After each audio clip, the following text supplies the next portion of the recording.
أعوذ بالله من الشيطان الرجيم إن الذين كفروا من أهل الكتاب والمشركين في نار جهنم خالدين فيها أولئك هم شر البرية إن الذين آمنوا وعملوا الصالحات أولئك هم خير البرية جزاؤهم عند ربهم جنات عدن تجري من تحتها الأنهار خالدين فيها أبدا رضي الله عنهم ورضوا عنه ذلك liman khasya rabbah.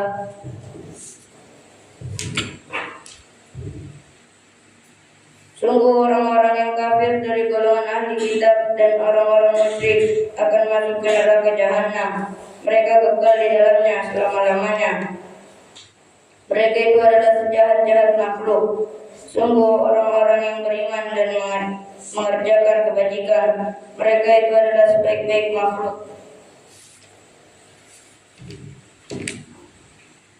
Balasan mereka di sisi Tuhan mereka ialah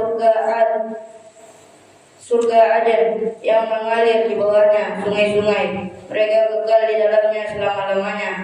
Allah ridho terhadap mereka dan mereka pun ridho kepadanya. Yang demikian itu adalah balasan bagi orang-orang yang takut kepada Tuhannya. Assalamualaikum warahmatullahi wabarakatuh. Waalaikumsalam warahmatullahi wabarakatuh.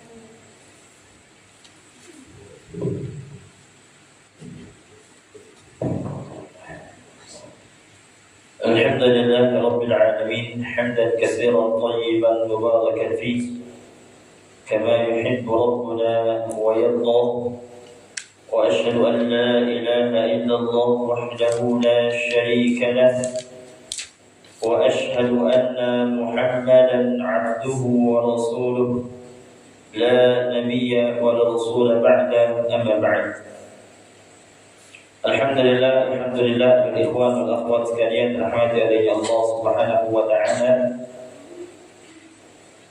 Telah dibacakan kepada kita surat Al-Bayyinah, yang mana surat Al-Bayyinah sudah kita bahas sebagian, setengah dari surat ini, dari ayat lam yakunil ladzina kafaru min ahlil kitab wal musyrikin munfakkina hatta ta'tiyahumul bayyinah sampai pada ayat wa ma umiru illa liya'budullaha mukhlishina lahud-din hunafa yuqimus salata wa yu'tuz zakata wa dzalika dinul qayyimah. Pada pertemuan sebelumnya kita sudah bahas tentang masalah tafsir, dari ayat yang tadi yang kita bacakan sampai ayat yang Ustaz akhir baca tadi.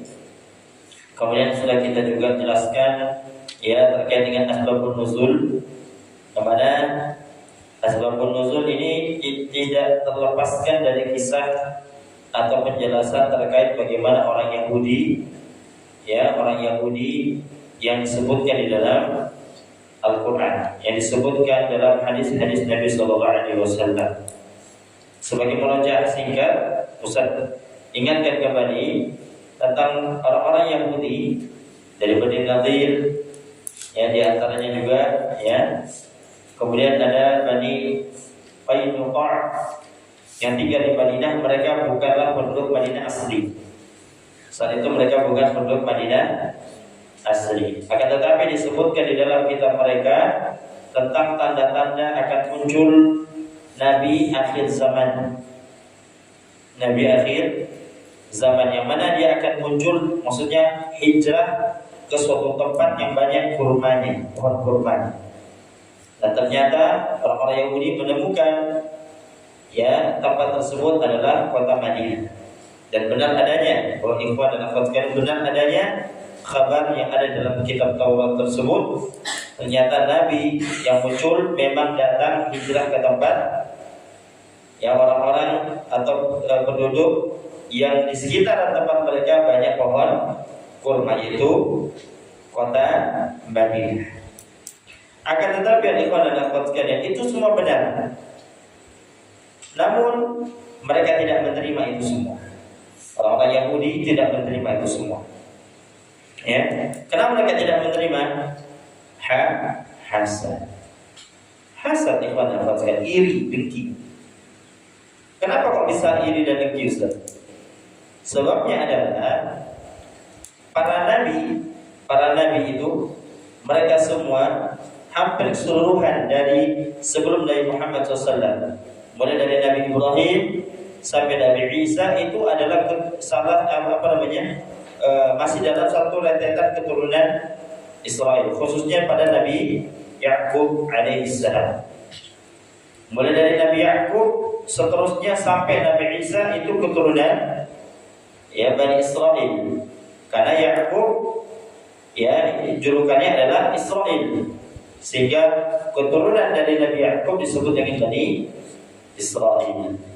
Akan tetapi nabi yang muncul di akhir zaman yang mereka tunggu-tunggu, dan itu benar adanya, ternyata muncul bukan dari keturunan mereka, justru muncul dari keturunan orang-orang Arab. Dan mereka menganggap bahwasanya orang-orang Arab itu secara kedudukan dibanding mereka jauh lebih rendah daripada mereka.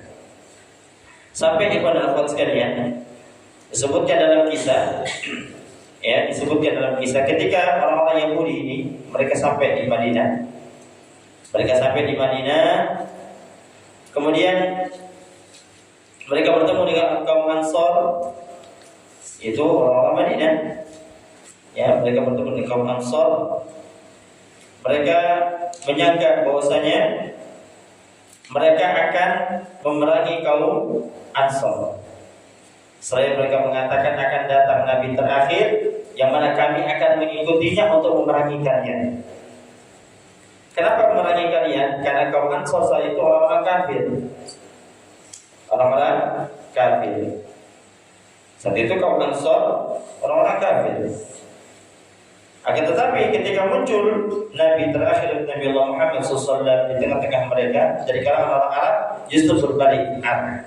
Justru kaum Ansor, khususnya dari suku Aus dan suku Khazraj, mereka ikut kepada dan beriman kepada Nabi dan memerangi orang-orang Yahudi. Sampai diabadikan dalam beberapa peperangan itu, peperangan Bani Nadir, peperangan Bani Qainuqa dari orang-orang Yahudi, sampai akhirnya orang-orang Yahudi diusir dari Madinah karena mereka tidak beriman kepada Nabi Allah Muhammad sallallahu alaihi wasallam.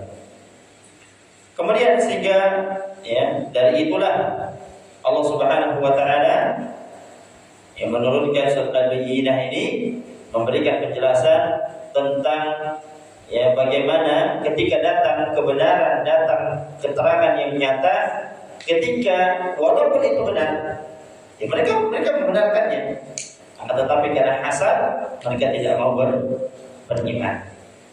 Sehingga Allah Taala berfirman di dalam surat Al-Bayyinah, dari ayat pertamanya, Ustaz bacakan artinya saja. Lam yakunil ladzina kafaru min ahlil kitab wal musyrikin munfakin hatta ta'tiyahumul bayyinah. Orang-orang yang kafir dari golongan ahlul kitab ada dua maknanya di tafsir Syekh Abdullah bin Nasir As-Sa'di. Siapa? Yahudi dan Nasara itu Nasrani. Yahudi dan Nasrani. Wal musyrikin, dan orang-orang musyrik yang mereka tidak akan meninggalkan agama mereka sampai datang kepada mereka bukti yang nyata. Sampai datang kepada mereka bukti yang nyata. Ini firman Allah Subhanahu wa taala. Jadi kalau sudah datang bukti, mereka akan beriman. Dan memang benar, orang-orang Yahudi yang mereka benar-benar artinya punya keimanan dan mereka menerima kebenaran, mereka masuk di dalam agama Islam. Tapi di antara mereka juga banyak yang menolak hal tersebut. Kemudian Allah lanjutkan Rasulun minallahi yatlu suhufan mutahharah. Apa namanya? Bukti yang nyata tersebut yaitu seorang rasul dari Allah Subhanahu wa taala yaitu Muhammad sallallahu alaihi wasallam yang membacakan kepada mereka lembaran-lembaran yang suci. Apa itu Al-Qur'an?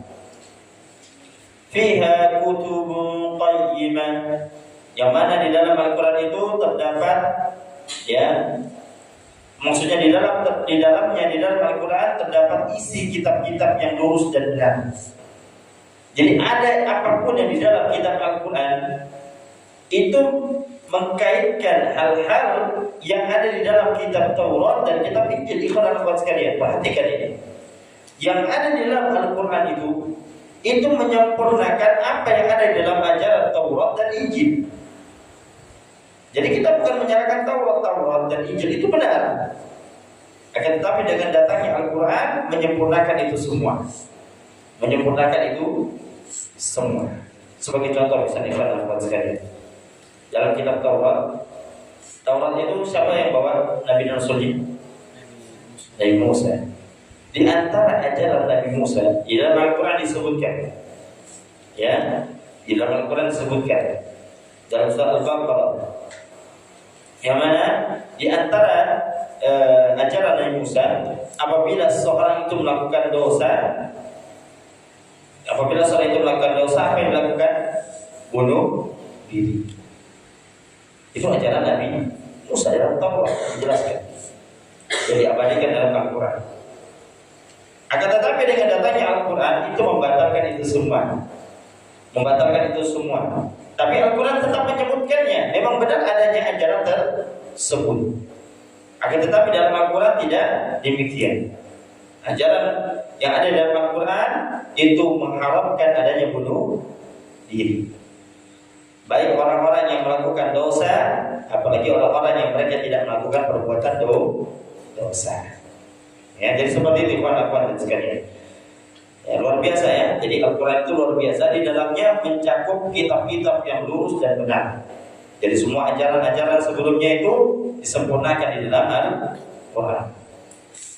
وَمَا تَفَرَّقَ الَّذِينَ أُوتُوا الْكِتَابَ إِلَّا مِنْ بَعْدِ مَا جَاءَتْهُمُ الْبَيِّنَةُ. Dan tidaklah berpecah belah, kata Allah, dan tidaklah berpecah belah orang-orang ahli kitab dari kalangan Yahudi dan Nasrani, melainkan setelah datang kepada mereka bukti yang nyata. Ya, setelah datang kepada mereka bukti yang nyata. Apa hubungan dengan yang pertama? Ayat yang pertama menjelaskan tentang bahwasanya orang-orang Yahudi dan Nasrani mereka tidak menolak tentang kebenaran Nabi Muhammad sebagai Rasul, jelas. Akan tetapi ketika datang bukti yang nyata, yang itu mereka tidak sesuai dengan apa yang mereka inginkan, tidak sesuai dengan hawa nafsu mereka, sehingga mereka hasad, mereka menolak ajaran tersebut. Akhirnya berpecah belah, tidak bersatu di atas kebenaran. Padahal apa? Mereka mengetahui kebenaran Nabi Muhammad SAW sebagai Rasul terakhir. Ya, baik. Kemudian Allah Subhanahu wa taala melanjutkan, "Wa ma umiru illa liya'budullaha mukhlishina lahu-d-din hunafa wa yuqimus salata wa yu'tuz zakata wa dzalika dinul qayyimah." Padahal mereka hanya diperintahkan untuk menyembah Allah Subhanahu wa taala dengan ikhlas menjalankan perintah Allah, menaatinya semata-mata karena mengharapkan, ya, wajah Allah, ikhlas karena Allah, karena menjalankan agama Allah Subhanahu wa taala. Jadi sebenarnya dalam ayat ini menjelaskan tentang bagaimana ajaran agama Islam yang dibawa oleh Nabi Muhammad SAW. Yaitu apa? Beribadah menjalankan perintah Allah ikhlas, luruskan niatnya hanya untuk Allah Subhanahu wa taala. Apapun amalan ikhwan buat sekalian. Antum sholat, ya kan? Antum menuntut ilmu nih, sekarang menuntut ilmu, ya kan? Belajar agama. Coba tanya, antum belajar agama niatnya untuk apa? Kalau masih tidak tahu, berarti antum ikhlas. Tapi kalau antum niatkan ini, anak belajar setiap menit anak untuk Allah. Setiap menit anak untuk mencari pahala Allah, mencari pahala dari Allah, mencari wajah Allah Subhanahu wa taala. Maka itu baru ikhlas. Tapi kalau ditanya kenapa antum belajar? Tidak tahu Ustaz. Berarti belajarnya kalau tidak karena dipaksa. Yang kedua, tidak ikhlas. Dan ikhlas. Jadi tanyakan, antum sholat juga begitu. Antum sholat karena dipaksa Ustaz, karena itu adalah bagian aturan pondok, atau antum sholat karena apa? Allah Subhanahu wa taala aturan agama Islam itu ditanyakan. Ya, ditanyakan. Kemudian ikhwan dan akhwat sekalian, Allah lanjutkan wa yuqimus sholata. Kemudian sholat. Setelah ikhlas menjalankan syariat Allah, Allah sertakan dengan sholat. Sholat harus ikhlas, tegakkan sholatnya. Ya. Orang yang sholat tanpa ikhlas tidak akan diterima sholatnya. Wa yu'tuz zakata, menunaikan zakat. Ya, menunaikan zakat. Berarti menunjukkan ikhlas dan ikhlas. Menunjukkan juga perhatikan. Ikhlas itu sebagai pertama perbedaan antara orang musyrik, orang kafir dengan orang muslim. Jelas ya. Ya, karena Allah mengkaitkan masalah ikhlas di sini dengan menjelaskan tentang orang kafir dan orang musyrik. Yang kedua, menegakkan sholat berarti dalam ayat ini menunjukkan hanya orang muslim yang sholat. Lawannya orang kafir. Orang tidak sholat berarti kan kafir. Ustaz, kalau anda lupa sampai bagaimana? Anda lupa ketiduran, berarti kafir ada orang. Dan seperti itu. Kafirnya dalam artian dia mengakui bahwasanya dia tahu sholat itu wajib, tapi dia meninggalkan syariat Allah, tidak mau disolat. Dalam hatinya mengakui itu tidak wajib. Akan tetapi di sana ada ya kalam riwayat dari Imam Ahmad bin Hanbal, dia mengatakan orang yang meninggalkan sholat secara sengaja maka dia kafir. Tapi intinya adalah mau kafir atau tidak, sholat adalah tanda sebagai tanda dia adalah seorang muslim. Muslim pasti sholat. Tapi tidak semua orang yang sholat pasti muslim. Dan semua orang muslim harus sholat. Tapi nyatanya tidak semua muslim sholat. Ini berbahaya. Wa yu'tuz zakat, dan menunaikan zakat. Dan zakat menunjukkan antara perbedaan orang muslim dengan orang kafir. Sehingga pada zaman Umar bin Khattab, kalau tidak pada zamannya Abu Bakar, zamannya Umar, bahkan zaman setelahnya, mereka memerangi orang-orang yang tidak membayar zakat. Diperangi, dibunuh. Ya, dulu zaman para sahabat, menunjukkan zakat itu wajib dan memang itu adalah kewajiban seorang muslim.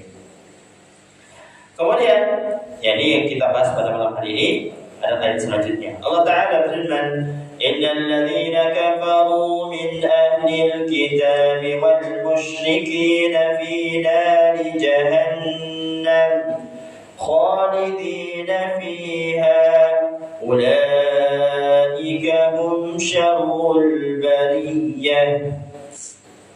Ini perhatikan, ini bahayanya luar biasa. Ustaz sudah jelaskan ya tentang masalah amalan-amalan yang bertolak belakang antara muslim dengan orang kafir. Lihat bagaimana Allah menjelaskan dalam ayat selanjutnya.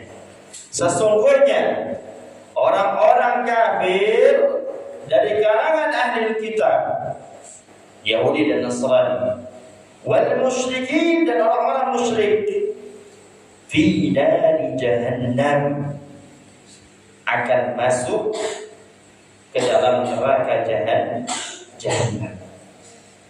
Tidak sampai itu aja, ikhwan sekalian. Bagaimana kengerian ancaman bagi orang-orang kafir dan musyrik. Perhatikan, khalidina fiha, selama-lamanya.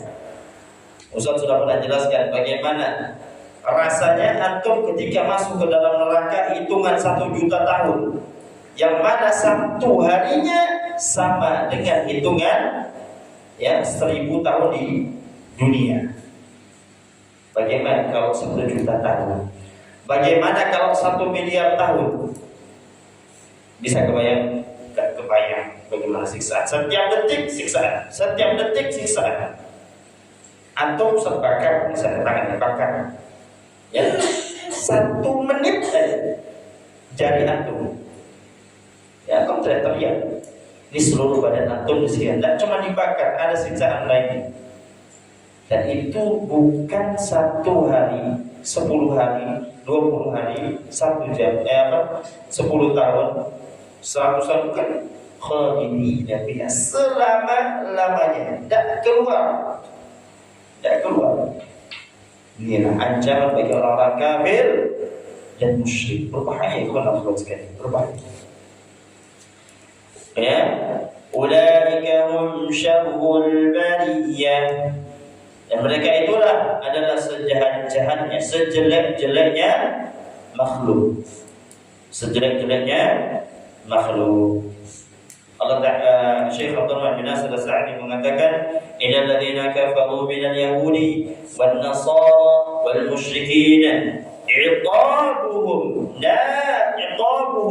naru jahannam khalidina fiha. Sungguh orang kafir dari Yahudi, Nasrani dan orang-orang musyrik, dan demikian orang-orang musyrik, ancaman hukuman mereka adalah neraka jahanam selama-lamanya, kekal. Ulaika hum asyaddul khaliqah syarran. Dan demikianlah mereka itu adalah makhluk yang paling jelek, paling buruk. Makanya tidak ada dosa yang lebih berat dari 2 dosa, kekufuran dan kesyirikan.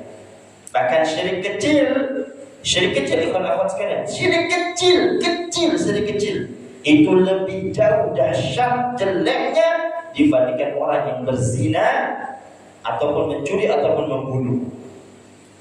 Ini berbahaya. Ustaz memberikan penjelasan supaya antum berhati-hati dari yang namanya perbuatan syirik, apalagi kekufuran.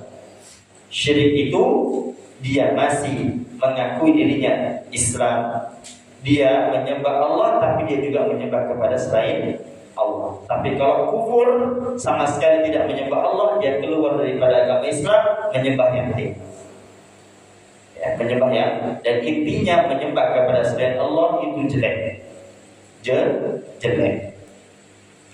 Akan tetapi kepada akhwat sekalian, Allah lanjutkan kabar yang baik, dan semoga kita termasuk di antara khabar, termasuk di antara sifat orang-orang yang setelah ini Allah sebutkan. Innal ladzina amanu wa 'amilus shalihat ulaika hum khairul bariyah. Adapun sesungguhnya orang-orang yang beriman dan mengerjakan kebaikan amalan saleh, mereka itulah adalah sebaik-baik makhluk. Sebaik-baik makhluk. Orang yang beriman.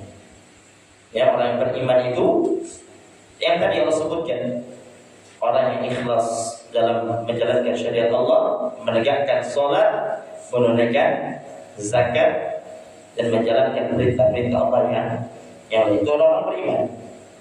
Orang yang beriman. Bahkan disebutkan orang yang beriman itu tidak dikatakan beriman kecuali dia memiliki ilmu. Sehingga orang yang beriman pasti belajar ilmu. Antum semua ini termasuk orang yang berilmu, orang yang beriman. Kenapa? Karena antum sedang belajar ilmu.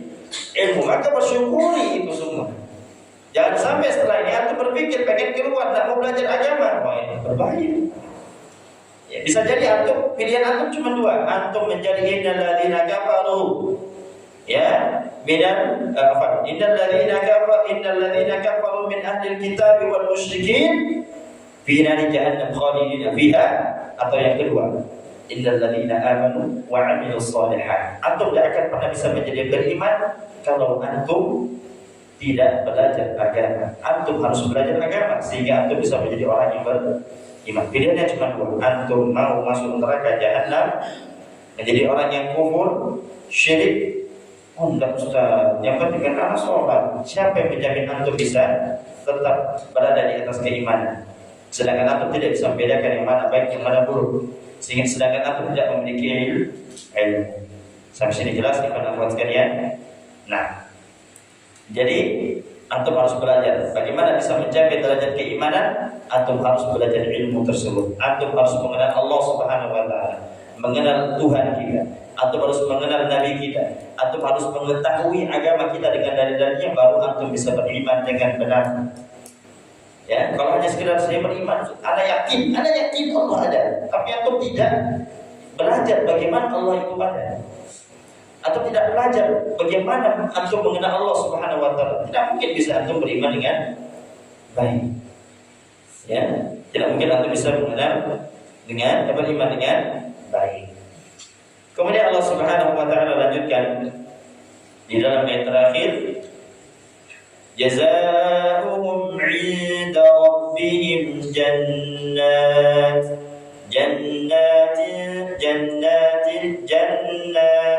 جزاؤهم عند ربهم جنات عدن تجري من تحتها الأنهار خالدين فيها أبدا رضي الله عنهم ورضوا عنه ذلك لمن خشي ربه. Apa kata Allah? Jazaohum 'inda rabbihim jannatun 'adnin tajri min tahtiha al-anhar. Balasan Allah tidak sebutkan ya, Allah tidak langsung sebutkan balasannya. Allah hanya sebutkan tadi di awal, innal ladzina amanu wa 'amilus shalihat ulaika hum khairul bariyin. Dan ini balasannya. Kenapa? Karena saking banyaknya balasan orang-orang yang beriman. Apa balasan mereka? Balasan mereka di sisi Tuhan mereka ialah surga Aden. Surga Aden yang mana mengalir di bawahnya sungai-sungai. Masya Allah, tuh bayangkan ya, sungai-sungai ya. Sungainya bisa diminum.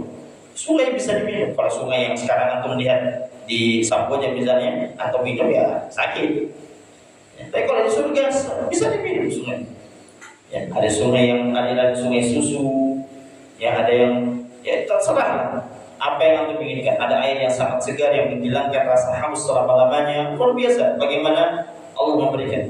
Kalau sekarang antum bilang, Ustaz yang paling enak sekarang adalah es teh pakai es batu, ya kan?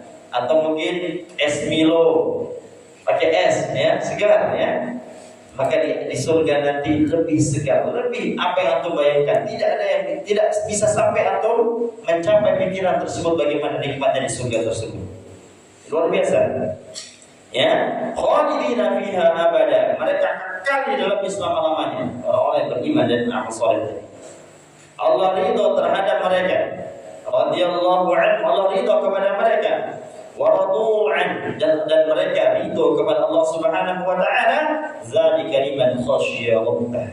Dan demikian itulah balasan bagi orang-orang yang takut kepada Tuhannya. Orang yang takut kepada Allah Subhanahu wa taala didasari iman, kemudian dia mengerjakan amalan saleh, balasannya luar biasa ikhwan akhwat sekalian. Mendapatkan surga dan dia kekal di dalamnya selama-lamanya. Tapi ingat, menjadi orang yang beriman dan mengerjakan amalan saleh itu tidak semudah yang antum bayangkan. Antum harus tempuh ikhwan akhwat sekalian. Jauh, berat. Ya, tidak hanya sekedar saya beriman atau beriman, tidak semudah itu. Antum harus belajar bagaimana bisa beriman. Ya, paling tidak ada tiga. Antum kenal Tuhan antum, Allah Subhanahu wa taala. Antum kenal bagaimana Nabi antum. Ya, dan antum kenal agama antum dengan dalil-dalilnya, sehingga antum bisa menjadi orang yang beriman dengan sempurna. Tapi kalau antum tidak kenal, tidak mungkin antum bisa. Sekarang sebagai contoh, bagaimana antum bisa mengamalkan sunnah sedangkan antum tidak kenal bagaimana Nabi SAW mengamalkan sunnah? Bagaimana antum bisa meyakini Allah melihat antum, sedangkan antum tidak mengenal Allah itu seperti apa, tidak mengenal asma wa sifat Allah Subhanahu wa taala. Sehingga antum seenaknya, Allah lihat, kalau gitu anak pakai sarung lah, tutuplah pakai sarung, insyaallah tidak lihat anak maksiat. Padahal menunjukkan dia tidak mengenal Allah Subhanahu wa taala. Jangankan antum yang pakai sarung di dasar laut yang gelap, yang matahari tidak bisa masuk ke dalamnya, dalam palung, ya, contohnya palung Mariana, ya, kalau tidak salah, yang palung paling dalam. Palung itu lautan, sudah laut dasar, ada lagi dalamnya, dalam sekali. Ya, di dalam lautan yang gelap itu bergesernya pasir sedikit saja, itu Allah mengetahuinya. Ketika antum ada yang mandi, ada yang nyuci, ada yang maksiat, ada yang beriman, Allah langsung tahu ini maksiat ini, langsung tercatat semua. Bahkan sebelum antum mengerjakan, Allah tahu antum akan mengerjakan demikian. Ya, luar biasa bagaimana pengetahuan Allah Subhanahu wa taala. Dan ini tidak bisa antum capai kecuali antum harus belajar dulu bagaimana mengenal Allah Subhanahu wa ta'ala, Tuhan yang menciptakan kita, Tuhan yang memberikan rezeki kepada kita, Tuhan yang mengatur segala urusan kita. Jadi ini ya, insyaallah terkait dengan tafsir surat Al-Bayyinah. Mudah-mudahan dari tafsir ini menambah semangat bagi kita semua agar senantiasa menjadi seorang mukmin yang taat beribadah kepada Allah. Intinya adalah dalam menjalankan syariat Allah Subhanahu wa taala, konsep utamanya adalah antum harus ikhlas. Yang kedua, menjalankan syariat Allah. Yang pertama yang wajib, kedua yang sunnah, kemudian yang keempat meninggalkan hal yang Allah larang, dan Allah sangat melarang. Apa yang paling besar Allah larang? Kekufuran dan kesyirikan. Sehingga semua itu akan menjadikan antum orang yang beriman, beramal soleh, dan antum menjadi khairul bariyah, sebaik-baiknya makhluk, yang mana balasannya adalah surga Aden. Yang mana surga Aden antum di dalamnya kekal selama-lamanya. Mudah-mudahan Allah Subhanahu wa taala memberikan kita kemudahan menjadi golongan tersebut, sehingga dengan hal tersebut menjadikan kita semua orang-orang yang beruntung kelak di akhirat nanti. Allah taala bisawab. Mungkin hadal maqul lakum, kita cukupkan dengan doa kafaratul majlis. Alhamdulillahirabbil alamin. Subhanakallahumma bihamdika asyhadu an la ilaha illa anta astaghfiruka wa atubu ilaik. Akhiru da'wana alhamdulillahirabbil alamin. Assalamu alaikum warahmatullahi wabarakatuh.